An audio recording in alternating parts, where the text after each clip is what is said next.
வீடு இல்லாத அனைத்து ஏழை குடும்பங்களுக்கும் தரமான வீடு கட்டி தரப்படும்.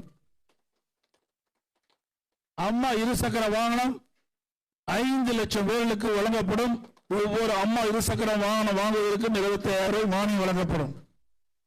முதியோர் உதவித்தொகை 2,000 ரூபாயை உயர்த்தி வழங்கப்படும். இளைஞர்கள் மாணவர்கள் வங்கியில் வாங்கிய கடன் தள்ளுபடி செய்து கொண்ட நடவடிக்கை எடுக்கப்படும். வாழ்வாதார உதவியாக ஆண்டுக்கு 3 கேஸ் சிலிண்டர் ஒவ்வொரு குடும்பத்திற்கு வழங்கப்படும். தற்போது இல்லத்தரசின் பணிச்சுமையை குறைக்க அரிசி குடும்ப அட்டைதாரருக்கு குளிர்பதனை பெட்டி ஃபிரிட்ஜ் விலையில்லாமல் வழங்கப்படும்.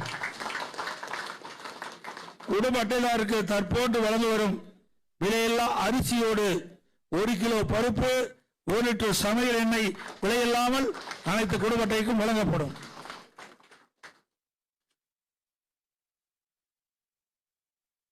மேலும் பொது நிர்வாகம், விவசாயம், நீர்வளம், கால்நடை வளம், தொழில்துறை, மீனவர் நலன், கல்வி, மருத்துவம், தமிழ்மொழி மற்றும் பண்பாடு, மகளிர் நலன், பெண்கள் பாதுகாப்பு, தொழில், சிறு குறு மற்றும் நடுத்தர தொழில்கள், சுற்றுச்சூழல், வனம், சுற்றுலா, இளைஞர் நலன் மற்றும் வேலைவாய்ப்பு, அரசு ஊழியர், காவலர்கள், ஜவுளித்துறை மற்றும் பத்திரிகையாளர் நலன் உட்பட பல தலைப்புகளில் மொத்தம் 297 அறிவிப்புகள்